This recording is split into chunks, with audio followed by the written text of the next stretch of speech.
do you do when you're certain doing the right thing will cost you? And Grayson was already out here and he mentioned that question. And we're going to continue to think about this question a little bit because we're not talking about a hypothetical like what would you do, right? For real, what do you actually do? If you know that doing what God says is right might mean that you don't come out looking so good, do you still do it anyway? Do you still do what's right? Let's say something happens maybe at work and you cause something to go wrong at your workplace. And you know, maybe it's completely unintentional. It's not something that you did deliberately to try to mess people up, but it just happened, and things like this happen, right? I'm sure that everybody has experienced something like that. And in this situation, you could easily blame maybe somebody else from the team, you know, like just kind of push it off on like the whole team made a mistake, not just you or something like that. Or you could just act like, well, I don't know how that happened. I mean, I really have no idea. Like nobody else seems to know either. Nobody knows, right? Yeah, nobody can figure out how this happened. We just don't know. When that happens, do you walk away from a situation like that and do you say, man, can you believe what they did? Like, well, you won't believe the mess that Tim made. Like, now no offense to anybody out there who's named Tim, I just completely grabbed that name from one of my favorite TV shows, which is Home Improvement. And that's because Tim is pretty much always making a mess. So, like, but in those types of situations, do you do that? Do you pretend like you're just not sure what happened? You're not sure how this mistake could have come to be? Or do you tell the truth? And do you take responsibility for what you did? Do you try to deny it? Do you try to make excuses for it? Or do you just own it? You gotta take it, right? Again, this is not a hypothetical, what would you do? And the reason for that is because I'm pretty sure we all know what the answer to this question is supposed to be. We know what the answer is supposed to be, but what do you actually do in those types of situations? So this question then got me thinking about the stories of some people that are really good examples of people who followed God. And last week we looked at Joseph and his story, and we saw a man who made the decision to follow God, and he followed God even when his own family did harm to him. Right? I mean, even his own family turned on him, his brothers. And even though he did what was right when his father asked him to go and check in on his brothers, and even though he did what was right when Potiphar's wife wanted him to sleep with her, he wasn't rewarded for doing the right thing. That would have been nice, but he wasn't rewarded for doing the right thing. But see, that wasn't the choice. The choice to follow, the choice to do what was right in God's eyes, that choice was his. The result, the outcome, that wasn't his. And truthfully, honestly, it's not ours either. I mean, he ended up sold into slavery and in prison for doing the right thing. If you knew that that would be the result of doing what was right, would you still do it? See, for Joseph, it wasn't about the result. It wasn't about the risk that he was taking in doing the right thing. In fact, it wasn't even about being elevated to a higher position as a result of being the good guy, right? The one that people can trust, the one that people can rely on. It wasn't even about that either. It was about his unwillingness to sin against God. In fact, integrity that is a means to an end isn't really actually integrity at all. If you are doing what is right simply because you believe that it will benefit a desired outcome, then that's not really integrity. And you know how I know that? I know that because that type of integrity can and will be disposed of as soon as the desired outcome changes.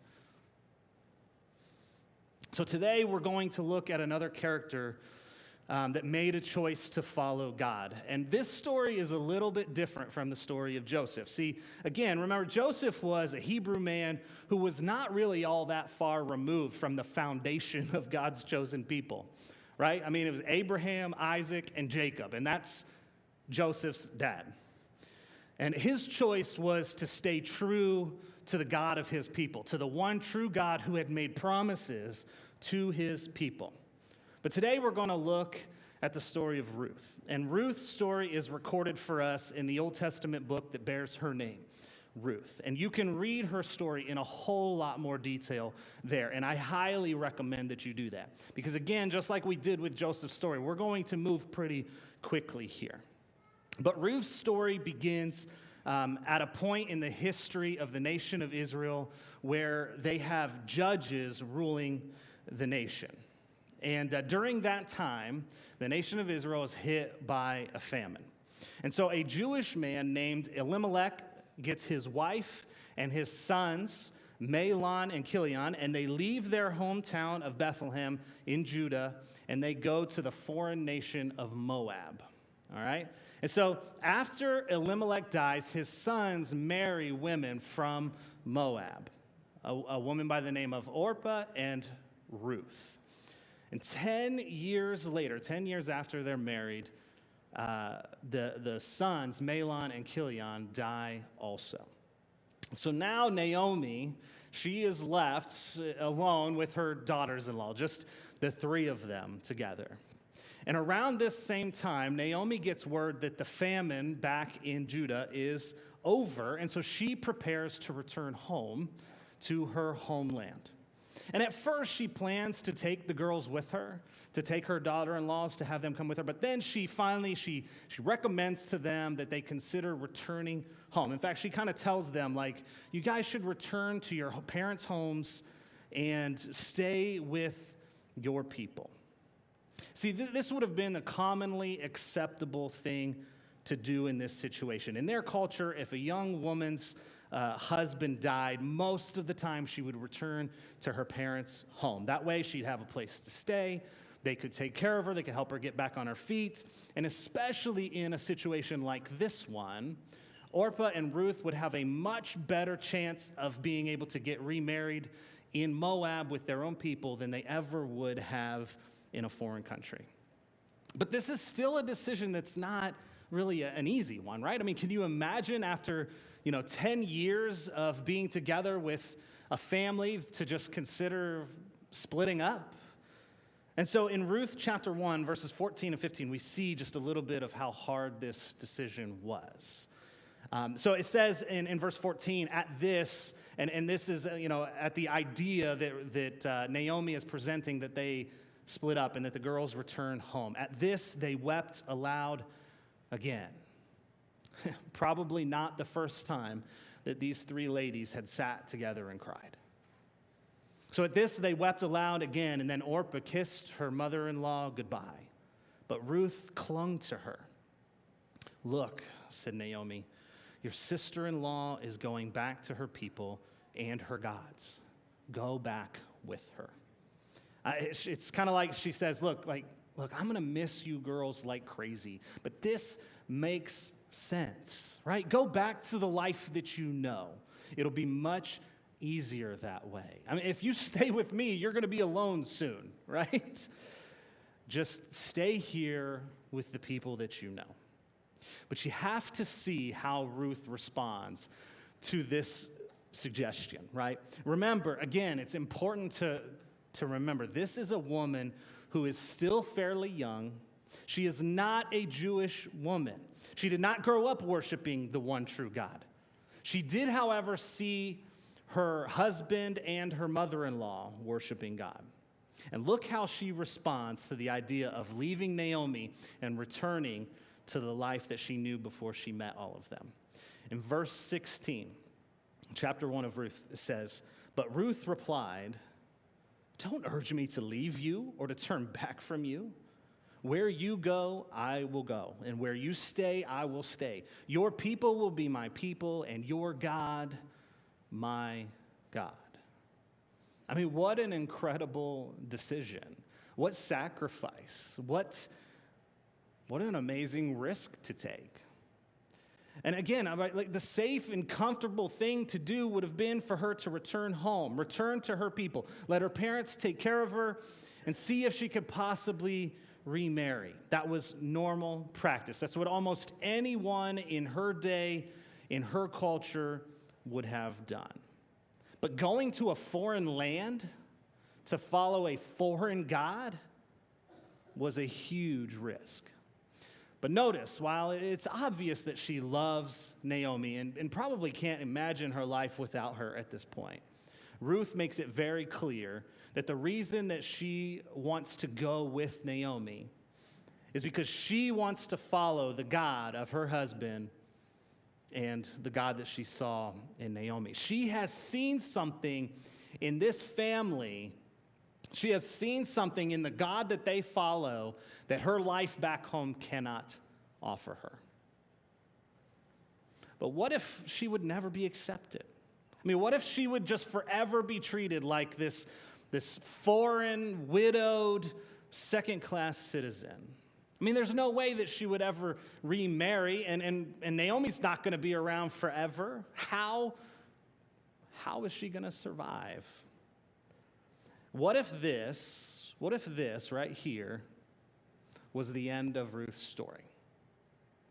The last part of recorded story of Ruth that we ever get to know. She moves to a foreign land to follow God, and that's all we ever hear about her. She just assimilates into Jewish culture. Perhaps they accept her, perhaps they don't, but we just never really know for sure.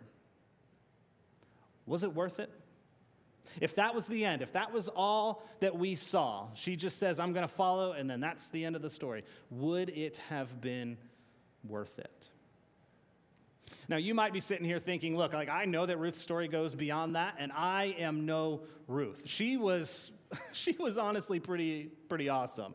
She provides, she falls in love again, her life turns out pretty good. I'm nothing like her. That is not my story. But what if that had been her story? It just ends after her and Naomi go back to Judah. Do you think that she would have thought that it was worth it? Look, I'm telling you that the decision that she made, especially given the information that she had in front of her, tells us that she absolutely thought that it was worth it.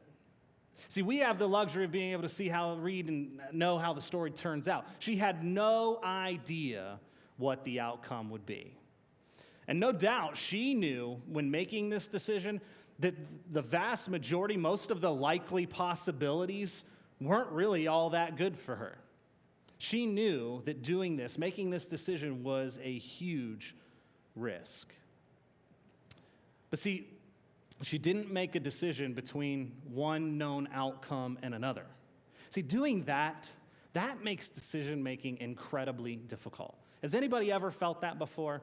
You know, I've got on one hand, I could do this, and you know, it holds this good, this thing that I want, but it also comes with a variety of possible negative outcomes. Or I could do this on the other hand, and it's a different thing that I actually want too, but it has a whole different set of possible negative outcomes. Like, how do you make decisions like that? Like, doing that makes decision-making really hard. No, in fact, she made a decision to do something that she knew was right, to follow. That choice was hers to make. Follow or don't follow. The outcome was not up to her, but she was going to follow the one who had the outcomes in his hands. So now, once they get back to Judah, she ends up going with Naomi. They return back to Judah, to Naomi's hometown of Bethlehem. And when they get there, they need to eat. So Ruth says that she's just going to go out into the fields, and she's going to kind of go behind the harvesters after the harvesters have already gone through the fields. She's going to try to pick up whatever leftover grain scraps that she can find. We see this in Ruth chapter 2, verse 2. This is what it says. And Ruth, the Moabite, it always says that. Every time you see Ruth's name, it always says that. And Ruth, the Moabite, said to Naomi, "Let me go to the fields and pick up the leftover grain behind anyone in whose eyes I find favor."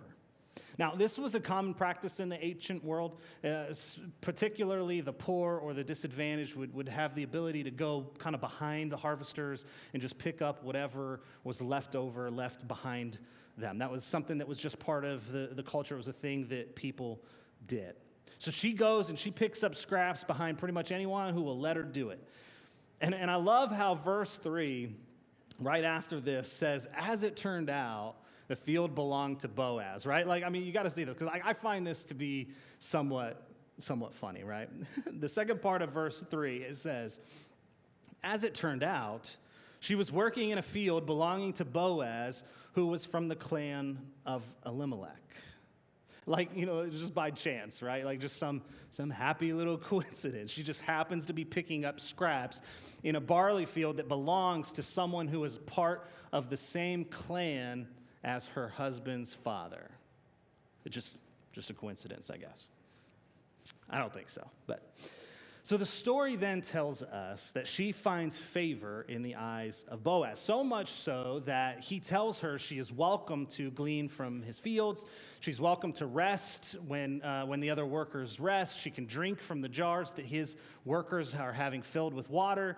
She's welcome to just kind of make herself at home there. And he even tells the people that he has harvesting his fields to intentionally leave some stuff behind for her to be able to pick up. And so then after one of his workers tells him about Ruth's story, he goes and he talks to her. Here's what he says to Ruth. In chapter 2, verse 11, it says, Boaz replied, I've been told all about what you have done for your mother-in-law since the death of your husband. How you left your father and mother and your homeland and came to live with a people that you did not know before. May the Lord repay you for what you have done. May you be richly rewarded by the Lord, the God of Israel, under whose wings you have come to take refuge. Ugh. So this part is actually kind of like what happened with Joseph, if you remember, but only this time you have a man of God recognizing the good in this person from a foreign land who didn't know about God until she married into Elimelech and Naomi's family. A man of God sees the good in this person who didn't grow up with all those spiritual influences. That is interesting to me. And then in chapter 4, we find that Boaz and Ruth eventually get married. And there's something really, really, really important that I want for you guys to see here. See, earlier you may have heard me say that the hometown that Naomi was originally from, the town that her and Ruth returned to, was Bethlehem. And Bethlehem is an important site for a different reason that you're probably a lot more familiar with. Jesus was born in Bethlehem. See, how cool is that? It's a really cool connection point, right? They end up returning to this little town, and it's, a long time before Jesus would ever come, but eventually Jesus would be born in this same town. Pretty cool connection. But the connection here is actually a lot deeper than that. Take a look at this. This is Ruth chapter 4. Again, we're in light speed here because we've moved ahead a little bit, but Ruth chapter 4, verse 13. It says, so Boaz took Ruth, and she became his wife. And when he made love to her, the Lord enabled her to conceive, and she gave birth to a son. And the women said to Naomi, praise be to the Lord, who this day has not left you without a guardian redeemer. May he become famous throughout Israel. He will renew your life and sustain you in your old age. For your daughter-in-law, who loves you and who is better to you than 7 sons, has given him birth. Then Naomi took the child in her arms and cared for him. And the women living there said, Naomi has a son or a grandson. And they named him Obed. He was the father of Jesse, the father of David. See, again, I recognize that we're going really fast here, and you should really read this book. I'm telling you, you need to stop and take the time to read all of Ruth's story. But chapter 4 in particular of this book has a lot of imagery of a redeemer. See, Boaz is referred to as a type of a redeemer because he's redeeming Elimelech's land back to the family. Most likely, a chunk of their family's land had been sold off during the famine in order to pay for food. And he also is redeeming Elimelech's family line, which had no descendants to keep the land in the family. Elimelech was gone. His sons had died before they had any children, before they had any heirs. So what Boaz is doing is a typological foreshadowing of the Savior, the Messiah, the Redeemer the Redeemer that would come from this same family line, that being Jesus. In fact, in chapter 4, you'll see, if you go back and read that, in chapter 4, you will see that there was a different person from the family's clan that was supposed to, or from the tribe that was responsible for redeeming or buying back Elimelech's land for the family. And that was just something that was built into Jewish culture. It was part of their culture that there would be some designated person in the family that would do that. But when Boaz goes to him and he explains to him, look, hey, look, I know you're the one, you're the redeemer that's supposed to bring back, purchase back the land. And if you do that for Elimelech's family, which you're supposed to do, it's also going to mean that you will be responsible for marrying Ruth as well. He specifically says you'll be responsible for marrying Ruth, a Moabite woman. And so when he tells him that, when Boaz tells this guy that, he's not interested. And it's shown very clearly that he valued the land because initially he wanted it. He's like, oh yeah, sure, I'll do that. Oh wait, you mean I gotta marry Ruth? Never mind. I think I'm all right. He refuses because he valued the land, but he did not value her. And because of that, he refuses to meet his responsibility for the clan. But it's also made incredibly clear that Boaz did all of this because he valued Ruth more than the land. He was way more interested in redeeming and taking and being able to share a life with this woman who had shown such incredible, ability to follow. Probably, I bet you that he felt like, I know people who grew up in our culture that don't follow this well. Maybe. That's extra. That's not in there, but I'm just putting that out there. And so then you see this, and he, again, values her more than the land, so he redeems the land so that he can marry her. I mean, think about this. What if Boaz had been just like that other guy? This could have been the end of Ruth's story, the last thing that we see. But instead, Ruth and Boaz marry, and she gives birth to a baby. And the book of Ruth then concludes by giving us a genealogy. And I know how much everybody loves those. I mean, who doesn't love a list of names that no one knows how to pronounce? But here is why the list is included. Ruth gives birth to Obed, who fathers Jesse, who is the father of David. And the Savior, Jesus, comes from the line of descendants from David. In fact, if you go to the book of Matthew, the first 16 verses of the book of Matthew give us a genealogy, just a list of the names in the line that Jesus would come from. And we see, in that list, you will see this list from Ruth followed by all of the remaining names up until Jesus came. So again, Ruth, Jesse, and David. You see that, right?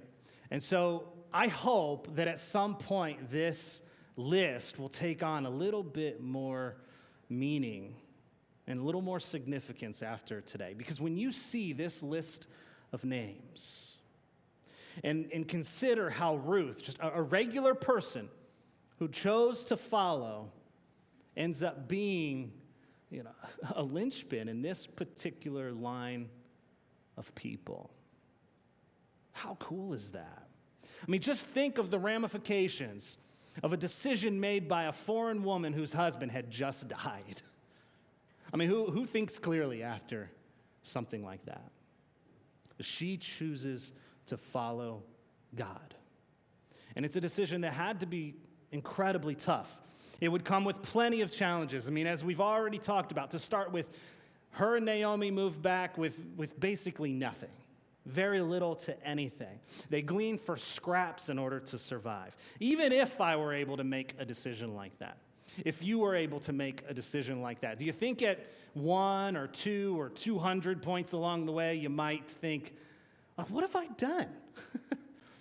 Am I crazy? Am I out of my mind? Like what was I thinking? I really think I might have messed up here. You think at any point you might have had some doubts? I think that I would have. I'm sure that I would have. In fact, I've shared from here before about some of those types of decisions in my life, decisions to move, decisions to change jobs. And, my wife and I even spoke from up here a few months ago about, some of the doubts that I had during those decisions. I know that I would have had doubt. But Ruth had made a decision. She didn't know how that decision would turn out. In fact, the probability of it turning out bad was much higher than the probability of it turning out okay, let alone turning out as well as it did. Imagine the doubt that would come when you're poor and going out in the fields to pick up scraps just so that you can eat for the day. And we have no idea how long she did that, right? No idea how long that went on before, Boaz even noticed that she was there. Imagine all the people looking at her. Oh, look at the poor, sad, foreign woman, Ruth. Yeah, she's a widow. Did you know that she's a widow? Yeah. Actually, it seems like everyone around her dies. We should probably stay away from her.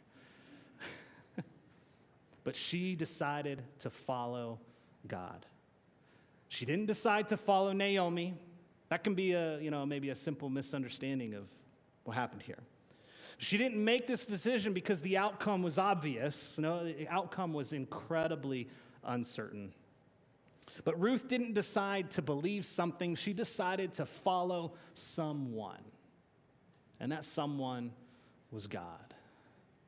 In fact, we can say this with a certain level of confidence because, again, she didn't grow up in Jewish culture.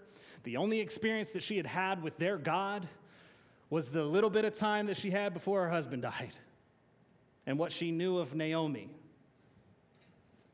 We don't know that she believed anything, but we know that she decided to follow. And you and I are invited to make a similar decision. We get to decide if we are going to follow or not. It's not a decision about simply believing something. We get to decide to follow or not follow. We don't get to decide what following looks like. But following is the win. And it was the win for Ruth. Again, it wasn't about the outcome of the decision. There was no way that she could know how that decision would turn out. But following is the win. Following God will make your life better, and it will make you better at life. Following God is how you win. Not because of outcomes, but because following is the win. So, what do you do when you're certain that doing the right thing will cost you? Would you choose to follow God without knowing the outcomes? I guess the question is, do you? When faced with difficult decisions, do you choose to follow, to do what's right in God's eyes? I said it last week, and I'll say it again. Don't wait until you are face to face with a difficult decision. Make the decision now that you are going to follow, that you are going to do what's right in God's eyes, so that in those moments, sinning against God really isn't even a choice. I'm telling you, that will make following a lot easier. And following is the win. Now, we would like to actually teach you guys and kind of work on a new song. We want to introduce a new song to you guys today. So let's take some time. Let's sing together this song about our amazing deliverer.